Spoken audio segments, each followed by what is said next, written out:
Hi friends, అందరు ఎలా ఉన్నారు? ఈరోజు గోల్కొండ కోటని చూపిద్దామని వచ్చానండి. ఒక్కసారి బయట వ్యూ చూడండి ఎలా ఉందో. ఈరోజు సండే కావడం వల్ల చాలామంది వచ్చారండి. ఇప్పుడు మనం లోపలికి వెళ్తున్నాము. ముందుగా మనం టికెట్ కౌంటర్ దగ్గర వెళ్దాము. లోపల రాగానే చూడండి, ఒక్కసారి వ్యూ చూడండి, అద్భుతంగా కట్టారండి. ఈ గోల్కొండ కోట 13వ శతాబ్దంలో కాకతీయులచే నిర్మించబడిన రాతి కట్టడం. ఇది 16-17 శతాబ్దాలలో కుతుబ్ షాహీల పాలనలో వజ్రాల వ్యాపారం కేంద్రంగా ఉండేది. 120 మీటర్ల ఎత్తైన గ్రానైట్ కొండపై ఉండే ఈ కోట అద్భుతమైన వాస్తుశిల్పం, శత్రు దుర్భేద్యమైన నిర్మాణం మరియు కోహినూర్ వంటి ప్రసిద్ధ వజ్రాలకు ప్రపంచవ్యాప్తంగా ప్రసిద్ధి చెందింది. ఇక్కడ చూడండి, స్కాన్ చేసి కూడా డబ్బులు చెల్లించి మనం టికెట్ తీసుకోవచ్చండి. ఈ గోల్కొండ కోట ప్రతిరోజు ఓపెన్గానే ఉంటుందండి. ఉదయం 8 గంటల నుంచి సాయంత్రం 5:30 గంటలకు ఓపెన్గా ఉంటుంది. ఇప్పుడు మనం టికెట్ కౌంటర్ దగ్గర వెళ్దామండి. ఇది కనిపిస్తుంది టికెట్ కౌంటర్ అండి. మన ఇండియన్ పీపుల్కి అయితే 25 రూపాయలండి. ఇతర దేశాల వాళ్ళకైతే 300 రూపాయలు టికెట్ తీసుకుంటున్నారండి. ఇక్కడ ఇది టికెట్ కౌంటర్ అండి. ఇక్కడ చూడవచ్చు మీరు. నేనైతే టికెట్ తీసుకున్నానండి. ఇప్పుడు నేను లోపలికి వెళ్తున్నాను. ఇక్కడ టికెట్ చెక్ చేసి లోపలికి పంపుతున్నారు. మనకు ఎదురుగా ఉన్న గోడ ఉంది కదండి, దీన్ని కర్టన్ గోడ అంటారు. ఇప్పుడు మనం చూస్తున్నది మెయిన్ ఎంట్రన్స్ డోర్ అండి. ఇప్పుడు ఈ గోడని కర్టన్ గోడ అంటారు. ఇది కనిపిస్తుంది ప్రధాన ద్వారం అండి. దీనిని బాల హిసార్ అంటారండి. ప్రవేశ ద్వారం ఎత్తు 18 అడుగులండి. తూర్పు వైపున మాత్రమే ఒకే ఒక ద్వారం, ఇది బాల హిసార్ అంటారండి. టెక్నాలజీ లేని కాలంలోనే ఇంత అద్భుతంగా కట్టించారంటే చాలా గొప్ప విషయం అండి. కొన్ని వందల సంవత్సరాలు అవుతున్నా ఎంతో పటిష్టంగా ఉన్నాయి. ఈ గోడలు చాలా వెడల్పుగా కూడా ఉన్నాయండి. ఇవి ఇనుముతో తయారు చేయబడ్డ ద్వారాలండి. చూడవచ్చు ఒకసారి మీరు. ఇవి అందుకే ఇంకా చెక్కు చెదరకుండా ఇంత గట్టిగా ఉన్నాయండి. తలుపులకు స్పెషల్ డిజైన్ చేశారు. శత్రువులు కోటపై దండయాత్రకు వచ్చినప్పుడు ఈ ద్వారాలను తెరిపించడానికి ఏనుగు తలతో ఈ ద్వారాలను మోదితో ద్వారాలపైన ఉన్న షార్ప్గా ఉన్న డిజైన్ను తలుపుకు గట్టిగా తగలడం వల్ల అవి తలుపులు మొదలకుండా ఉంటాయి. అప్పుడు తలుపులు తెరవబడదు. ఇక్కడ చూస్తున్నారు కదా, ఒక్కసారి చప్పట్లు చరిస్తే ఆ శబ్దం 7 సార్లు ప్రతిధ్వనిస్తుందంటండి. గోల్కొండ శిఖరం ఎత్తు 480 అడుగులంట. ఆ మెయిన్ డోర్ నుంచి ఎవరైనా శత్రువులు వస్తే ఈ ఫిరింగులతో అడ్డుకునేవారంటండి. హాలిడే అవ్వడం వల్ల సందర్శకులు చాలామంది వచ్చారు. ఇక్కడ ఒక వెయిట్ లిఫ్టింగ్ ఉంది, చూపిస్తానండి. ఇక్కడ వెయిట్ లిఫ్టింగ్ చూస్తున్నారు కదా, ఇది 250 కేజీలు బరువు ఉంటుందంటండి. ఇది ఎవరైతే లిఫ్ట్ చేస్తారో వారికి రాజుగారి కోటలో ఉద్యోగం లభిస్తుందంటండి. సైనికులు భటులుగా నియమిస్తారంటండి. దీనిని ఎవరు లిఫ్ట్ చేయలేకపోయారు. ఇక్కడ కనిపిస్తున్న గార్డెన్ నగీనా బాగ్ గార్డెన్ అంటారు. ఈ ప్రాంతంలోని కుతుబ్ షాహీల కాలంలో డైమండ్ల వర్తకం జరిగేదంటండి. ఈ కోటకు దుర్గం చెరువు నుంచి నీటి సరఫరా అయ్యేది. ఇక్కడ కనిపిస్తున్న రైట్ సైడ్ మాదన్న ఆఫీస్ అండి. లెఫ్ట్ సైడ్ ఉన్నది అక్కన్న ఆఫీసు. మాదన్న ఆఫీసులో లోకల్ ప్రజలు సంప్రదించేవారు. అక్కన్న ఆఫీసులో బయట ప్రజలు సంప్రదించేవారండి. ఈ ప్రదేశాన్ని 21 బ్యారెక్స్లు అంటారు. సైనికులు ఉండే బ్యారెక్స్లు, సైనికులు పహారా కాస్తూ ఉంటారండి. ఇక్కడ బ్యారెక్స్లోని ప్రవేశం చిన్నగా ఉంటుందండి. ఇక్కడ వెలుతురు కోసం కాగడాలను ఉపయోగించేవారట. అక్కన్న మాదన్న ఆఫీసులకు ఎటువంటి తలుపులు ఉండేవి కావంటండి. Only curtain ఉపయోగించేవారంట. హుక్కుల సాయంతో కర్టెన్లను వేలాడదీసేవారు. సాధారణంగా మనుషులకు ప్రవేశం లేదండి. ఇక్కడ మీరు నాగదేవతను చూడవచ్చు. వేప చెట్టు కింద ప్రతిష్ఠించారు. బోనాలప్పుడు ఇక్కడ ప్రత్యేక పూజలు చేస్తారు. తాగునీరు కోసం దుర్గం చెరువు నుండి మంచినీళ్లను మట్టి పైపుల ద్వారా తెచ్చేవాళ్ళంటండి. ఈ ఏరియాని నగీనా బాగ్ ఏరియా అంటారండి. ఇక్కడ నీటి బావిని కూడా ఏర్పాటు చేశారండి. ఇక్కడ ఒకసారి గమనించండి, పెద్ద పెద్ద బండరాళ్ల మధ్య నుంచి ప్రహరీ గోడ ఎట్లా కట్టారో చూడండి. కొన్ని వందల ఏళ్ల నాటి కట్టడాలు ఇంకా ఇంత పటిష్టంగా ఉన్నాయంటే చాలా గొప్ప విషయం. ఇవి సిమెంట్తో కట్టిన కట్టడాలు కావండి. బెల్లం, గానుగ సున్నం, గుడ్డు సోన ఇలాంటి మిశ్రమాలతో కట్టిన కోట అండి ఇది. ఈ కట్టడానికి ఉపయోగించిన రాళ్ళన్నీ కూడా ఇక్కడ ఉన్న కొండ మీదవే. చాలా పెద్ద పెద్ద రాళ్లను పగలగొట్టడానికి ఎటువంటి ప్రయోగాలు చేశారంటే, పెద్ద రాళ్లకు రంధ్రం చేసి అందులో మొద్దులను ఉంచి రోజు మొద్దులపై నీటిని పోస్తూ ఉండటం వల్ల మొద్దు తడిచి ఉబ్బిపోవడం వల్ల పెద్ద పెద్ద బండరాళ్ళు పగిలి, అలా పగిలిన రాళ్లతోనే ఈ కోటను నిర్మించారు. ఇప్పుడు మనం రాజుగారి దర్బార్ హాల్కి వెళ్తున్నాము. దర్బార్ హాల్ వెళ్ళడానికి 350 మెట్లు ఉన్నాయంటండి. మొదట కాకతీయులు మట్టి కోటగా నిర్మించారు. తర్వాత బహమనీ రాజులు, కుతుబ్ షాహీలు దీనిని బలమైన గ్రానైట్ కోటగా మార్చారు. ఇక్కడ నుండి చూస్తే సిటీ చాలా బాగా అనిపిస్తుంది. అక్కడి నుంచి మనం పైకి వచ్చాము. ఇది ఒక కొండపై ఉండటం వల్ల గొల్లకొండగా పిలువబడింది. తర్వాత గోల్కొండగా మారింది. మొదట కాకతీయులు, ముస్నూరి నాయకులు, బహమనీ సుల్తానులు మరియు చివరగా కుతుబ్ షాహీ వంశస్థులు ఇక్కడ పాలించారు. కుతుబ్ షాహీల వంశము 1518లో సుల్తాన్ కులీ కుతుబ్ షా గోల్కొండ రాజ్యాన్ని స్థాపించారు. 5 రాజులు సుమారు 67 ఏళ్ల పాటు ఈ కోటను అత్యంత బలంగా నిర్మించారండి. గోల్కొండ కోట ప్రపంచ ప్రసిద్ధ వజ్రాలైన కోహినూర్, పిట్, హోప్ మరియు ఓర్లాఫ్ వజ్రాలకు నిలయంగా ఉండేదండి. ఈ కోటకు మొత్తం 87 బురుజులు ఉన్నాయి. ఈ కోటకు మొత్తం 9 ద్వారాలు ఉన్నాయి. ఇక్కడ చూస్తున్న గదులను చాలా రోజుల నుంచి మూసేసి ఉందంటండి. ఈ గదులు ఎందుకో తెలియదు మరి. దర్బార్ హాల్కి వెళ్ళే మార్గం చూడండి. మెట్లు చాలా విశాలంగా కనిపిస్తున్నాయి కదా. ఎత్తైన గోడలు చాలా వంపులుగా తిరిగినట్టు నిర్మించబడ్డాయి. ఈ కోట మంగళవరం నుండి గొల్లకొండ నుండి గోల్కొండగా మారిందండి.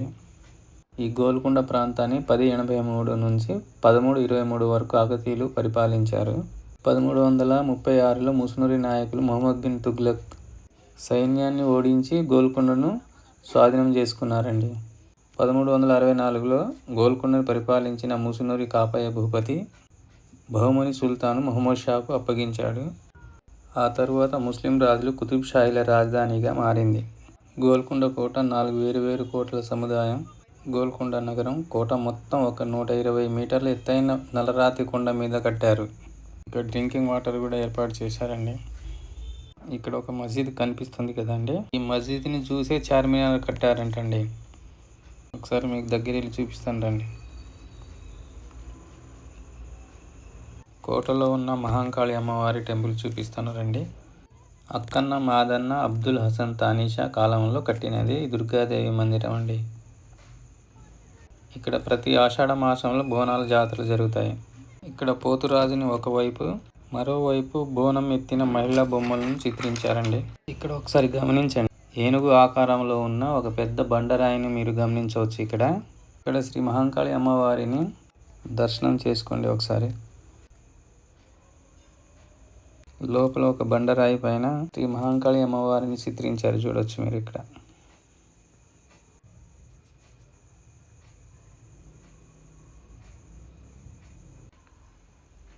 మొత్తానికైతే దర్బార్ హాల్కి వచ్చేసామండి. చూడండి ఒకసారి. దర్బార్ హాల్ని బారాదరి హాల్ అని కూడా అంటారండి. ఇక్కడ ఒక కూల్ డ్రింక్ షాప్ని ఏర్పాటు చేశారండి. 16-17వ శతాబ్దాలలో కుతుబ్ షాహీ సుల్తానుల పరిపాలన కేంద్రంగా పనిచేసిందండి. 13వ శతాబ్దంలో కాకతీయుల కాలంలో మట్టి కోటగా మొదలై తరువాత రాతి కోటగా మారింది. ఇక్కడ సుల్తానులు ప్రజల సమస్యలను వినేవారు. కోటలోని అత్యంత భాగంలోని ఒక చివరన ఉన్న నిర్మాణం అండి ఇది. 2 అంతస్తుల భవనం అండి. దీనిని దివానీ ఖాస్, దివానీ ఆమ్ అని కూడా పిలుస్తారండి. ఈ గోడలు చూడండి ఎంత పెద్దగా ఉన్నాయో, ఎంత ఎడల్పుగా ఉన్నాయో. ఒకసారి పైకి వెళ్ళి చూద్దాము. ఈ గదుల్ని ఒకసారి చూడండి. ఇది ఎన్నో సంవత్సరాల నుంచి తాళం వేసే ఉందంటండి. నేను తెరవట్లేదంట, ఎందుకో మరి తెలియదు. పైకి వచ్చేసామండి. కుతుబ్ షాహీ వంశస్థులు ఈ హాల్ను ప్రధాన పాలన కేంద్రంగా ఉపయోగించారండి. 1687లో ఔరంగజేబు ఈ కోటను స్వాధీనం చేసుకున్నారండి. ఇది 3 అంతస్తులలో నిర్మించబడిన రాజుగారి సభా మండపము. దీని నుండి గోషమహల్, బారాదరి, హైదరాబాదు భూమార్గము కూడా ఉంది. దీని పై అంతస్తులో రాజసింహాసనం ఉంది. ఇక్కడే రాజుగారు సభలు సమావేశాలు నిర్వహించేవారు. ఇక్కడ మంత్రులు అక్కన్న మాదనలు కూడా ఈ సభలో పాల్గొనేవారు. వర్తక వ్యాపారాల గురించి, ప్రజల సమస్యల గురించి ఇక్కడే మాట్లాడుకునేవారు. రాజుగారు ఇక్కడే కూర్చునేవారంట, మంత్రులు ప్రజలు కూర్చునేవారంట. ఇక్కడ నుంచి చూడండి వ్యూ చూడండి, సిటీ వ్యూ చూడండి ఎంత బాగుందో అసలు. ఇది కనిపిస్తుంది ఉస్మాన్ సాగర్ చెరువు అనుకుంటా అండి. ఇది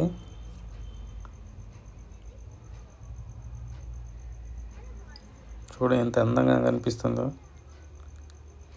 ఉస్మాన్ సాగర్ చెరువే అది. ఒకసారి మొత్తం చూపిస్తాను చూడండి. సూపర్గా కనిపిస్తుంది.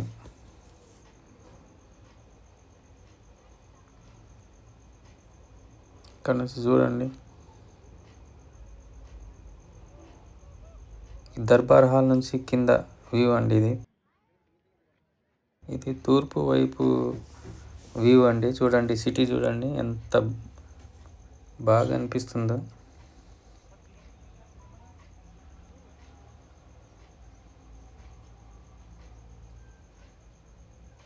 ఇది చూడండి ఒకసారి. పైనుంచి కోట, కింద కోట మొత్తం కనిపిస్తుందండి.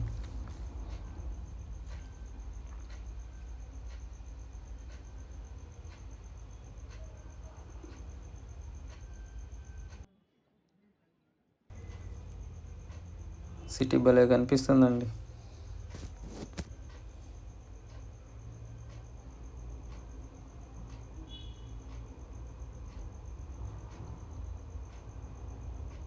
పెద్ద పెద్ద భవంతులు కూడా కనిపిస్తున్నాయి. ఈ బండరాయిని చూడండి, దాని మధ్యలో నుంచి గోడ కట్టారు. రామదాస్ బందీఖాను చూపిస్తాను రండి. ఇక్కడ బోర్డు కూడా ఏర్పాటు చేశారండి. ఇక్కడ మీరు చదువుకోవచ్చు. ఇప్పుడు మనం లోపలికి వెళ్దాం ఒకసారి.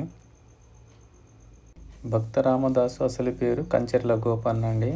17వ శతాబ్దంలో తహసీల్దారుగా పనిచేస్తున్న రామదాసు ప్రభుత్వ నిధులతో భద్రాచలంలో శ్రీరామ ఆలయాన్ని నిర్మించాడనే నేపంతో గోల్కొండను పాలించిన అబ్దుల్లా తానీషా కాలంలో సుమారు 12 సంవత్సరాల పాటు ఈ కోటలోని ఒక జైలు గదిలో బందీగా ఉంచబడ్డాడండి. ఇక్కడే అండి ఆ జైలు గది. ఒకసారి చూడండి ఎలా ఉందో. భద్రాచల రాముడికి చింతాకు పథకం చేయించేందుకు రాజ్య నిధులను వినియోగించారనే కోపంతో తానీషా రామదాసును గోల్కొండ కోటలో బంధించాడు. గోల్కొండ కోటలోని మక్కీ దర్వాజా సమీపంలో ఉన్న ఒక చిన్న రాతి గదిలో ఆయన నిర్బంధించబడ్డాడండి. జైలు జీవితంలోనే రాముడిని వేడుకుంటూ ఆయన ఎన్నో దాశరథి శతకం మొదలైనవి రచించాడండి. ఇక్కడే రామదాసు భక్తికి రాముడు స్వయంగా వచ్చి ఆయన బకాయిలను చెల్లించారు. రాముడు కృష్ణుడు, లక్ష్మణుడు కృష్ణప్పలుగా మారు పేర్లతో వచ్చి తానీషాకు 6 లక్షల వరహాలు చెల్లించి రసీదు ఇచ్చారని చెబుతారు. తెల్లవారేసరికి తన చేతిలో రాముడు ఇచ్చిన రసీదులను చూసిన తానీషా ఆశ్చర్యపోయి తన తప్పు తెలుసుకొని రామదాసును బంధ విముక్తుని చేసి భద్రాచలం ఆలయానికి కానుకలు సమర్పించారండి. రామదాసు స్వయంగా చెక్కిన రాముని, లక్ష్మణుని, హనుమంతుని విగ్రహాలు కూడా చూడవచ్చు మీరు. ఈ గదిలో పైన ఉన్న ఒకటే ఒక వెంటిలేషన్ అండి, అది చూస్తున్నారు కదా. 1620లో ఖమ్మం జిల్లా నేలకొండపల్లిలో లింగమూర్తి కామాంబ దంపతులకు జన్మించాడు. వీరి భార్య కమలమ్మ. ఈయన శ్రీరాముని కొలిచి కీర్తించి భక్త రామదాసుగా సుప్రసిద్ధుడయ్యాడండి. ఇప్పుడు మనం కిందికి వెళ్తాము. కిందికి వెళ్ళిన తర్వాత ఔరంగజేబు ధ్వంసం చేసిన కొన్ని భవనాలను చూపిస్తాను మీకు.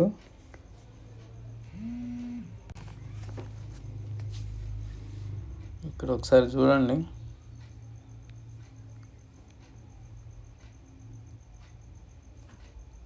ఇక్కడ కనిపిస్తుంది చూసారా, ఇది ఇక్కడ కనిపిస్తుంది కదండి, ఇది తారామతి మసీద్ అండి. ఇది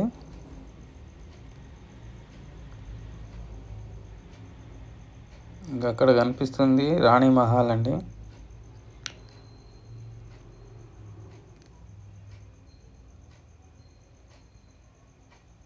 చూడండి ఒకసారి.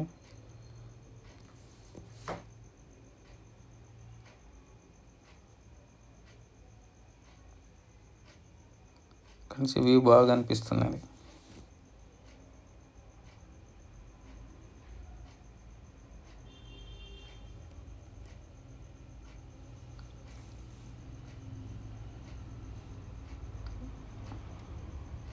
ఇక్కడ కనిపిస్తున్న గోడలు ఉన్నాయి కదా అండి, క్రింద భాగంలో ఎడల్పుగాను పైకి వెళ్ళే కొద్ది సన్నగా ఉంటుందండి గోడలన్నీ. రాజు దర్బారు వెళ్ళాలంటే రాణి మహల్ నుంచి రాజును పల్లకి ద్వారా తీసుకెళ్ళేవారు. పల్లకి తీసుకు వెళ్ళడానికి నలుగురు వ్యక్తులలో ముందు ఇద్దరు కొచ్చగా ఉన్నవారు, వెనకాల ఉన్నవారు పొడవుగా ఉంటారు. తద్వారా పల్లకి లెవెల్గా ఉంటుంది కనుక పల్లకి నుండి పడిపోయే ఛాన్స్ ఉండదండి. చూస్తున్న నీటి బావులండి, నీటి నిల్వ చేస్తారండి ఇక్కడ. ఇప్పుడు మేము కిందికి వెళ్తున్నాము. ఇక్కడ చూస్తున్న ఫిరంగులు హోటల్లోనివే. ఇందులో స్పెషల్ ఫిరంగి అయితే ఉంది. మధ్యలో ఒక ఫిరంగి ఉంది కదా, దీని ప్రత్యేకత ఏమిటంటే పంచలోహాలతో తయారు చేయబడ్డాయండి. ఇగో ఇదే. ఇలాంటి ఫిరంగులు మనకు అరుదుగా కనిపిస్తాయి. దీనిలో బంగారం ఉంటుందన్న ఉద్దేశంతో దీనిని కొంతమంది కట్ చేశారంటండి. ఇక్కడ కనిపిస్తున్న భవనాలన్నీ తనంటే తాను కూలిపోయింది కాదంటండి. పెద్ద పెద్ద ఫిరంగులతో ఔరంగజేబు ఈ భవనాలన్నీ కూల్చేశాడండి.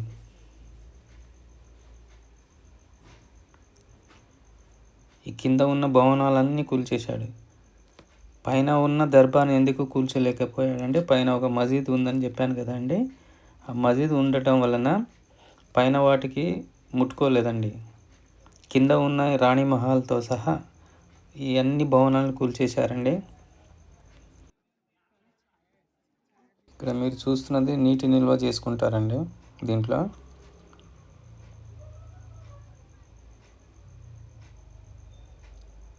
ఇవన్నీ అవేనండి, వాటర్ స్టోరేజ్ చేసుకుంటారు దీంట్లో. కావలసినప్పుడు యూజ్ చేసుకుంటారు అప్పుడు కాలంలో. ఇక్కడ చూడండి, ఈ గోడలను చూడండి ఒకసారి.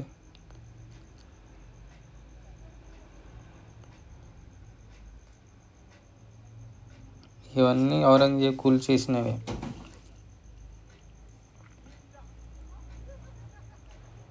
మీకు లోపలికి పోయి కూడా చూపిస్తాను, ఒకసారి చూడండి.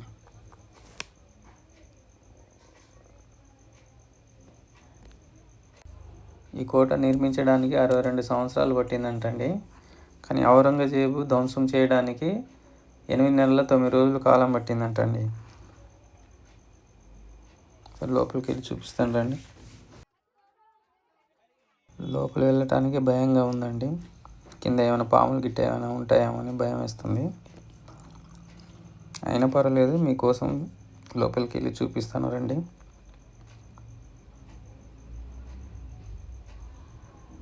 ఒకసారి చూడండి.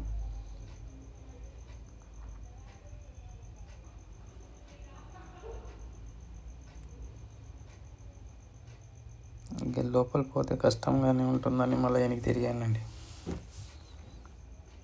పాములు కూడా ఉంటాయంట ఇక్కడ, జాగ్రత్తగా ఉండాలి.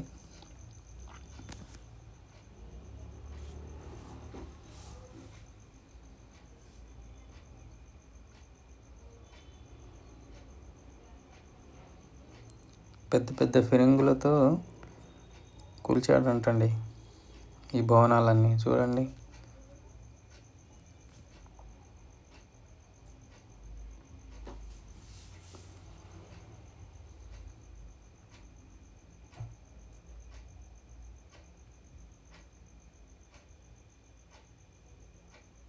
మొత్తం పిచ్చి చెట్లు మొలుస్తున్నాయి.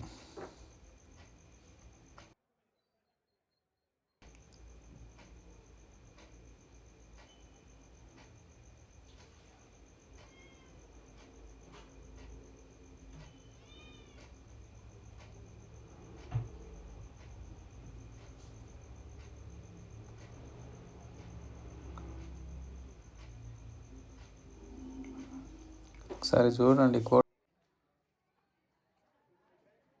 ఇక్కడ మీకు ఎదురుగా కనిపిస్తున్నది తారామతి ప్రేమావతి నాట్యగత్తెల మేకప్ రూమ్ అండి ఇది. ఈ మేకప్ రూమ్ ఉపయోగించుకొని వారు అలంకరించుకుంటారు. ఒకసారి మీకు లోపల చూపిస్తాను. ఇక్కడ ఉన్న వాటర్ ట్యాంకు నీళ్ళలో వారి ముఖాలు ప్రతిబింబం చూసుకుంటారండి. ఇదే మేకప్ రూమ్. చూడండి ఒకసారి. ఈ మహల్లో ఉన్న గోడ సుమారు 40 అడుగుల ఎత్తులో ఉంటుంది.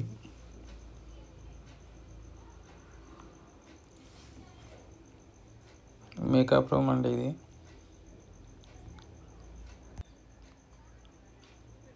ఇదంతా మేకప్ రూమ్సే.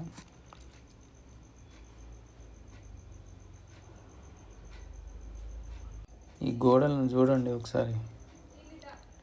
40 అడుగుల ఎత్తులో ఉంటాయంట ఇవి.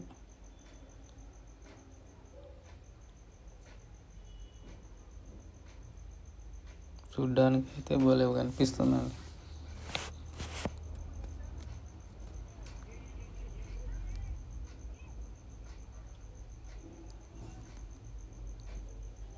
ఇలాంటి కోటలు ఎక్కడ ఉండకూడదని కసితోని ఔరంగజేబు పెద్ద పెద్ద ఫిరంగులతో ఈ కోటలని ధ్వంసం చేశారటండి. మీకు ఒకసారి పైకి వెళ్ళి చూపిస్తాను రండి.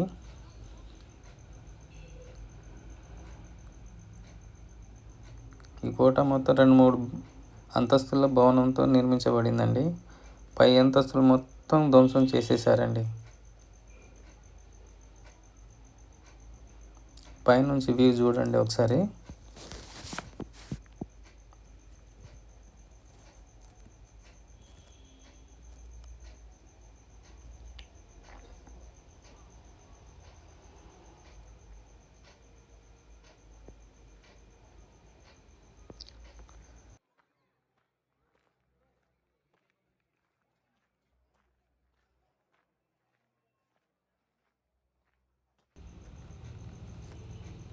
పైన చూడండి ఒకసారి.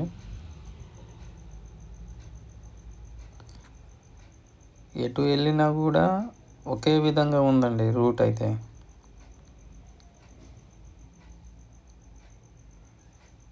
కన్ఫ్యూజ్గా ఉన్నాయి పైన అయితే ఈ రూట్లన్నీ. ఎటు వెళ్ళినా కూడా మనం మళ్ళీ అక్కడే వెళ్తున్నాం. పైకి వచ్చి కూడా జనాలు చూస్తున్నారు చూడండి.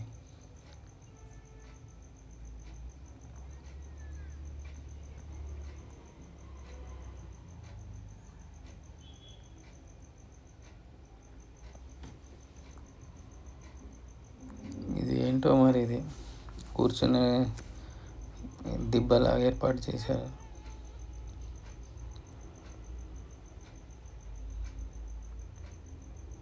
ఇది ఒక ఫేమస్ అయిన రూమే ఉండవచ్చు బహుశా.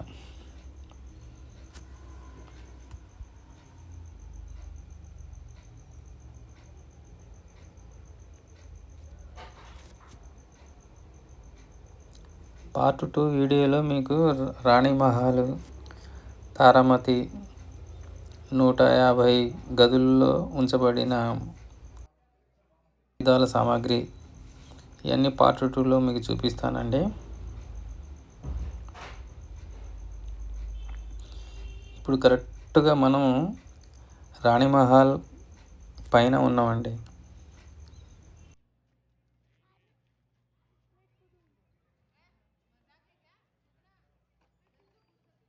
ఈ కోట మొత్తం ఒకసారి చూపిస్తాను చూడండి. ఫోటోలు అయితే ఏమో దిగుతున్నారు జనాలు.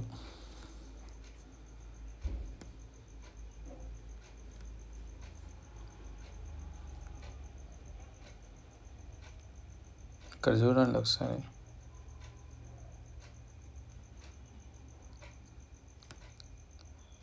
ఈ వీడియో మీకు నచ్చితే లైక్ చేయండి, షేర్ చేయండి, సబ్స్క్రైబ్ చేసుకోండి.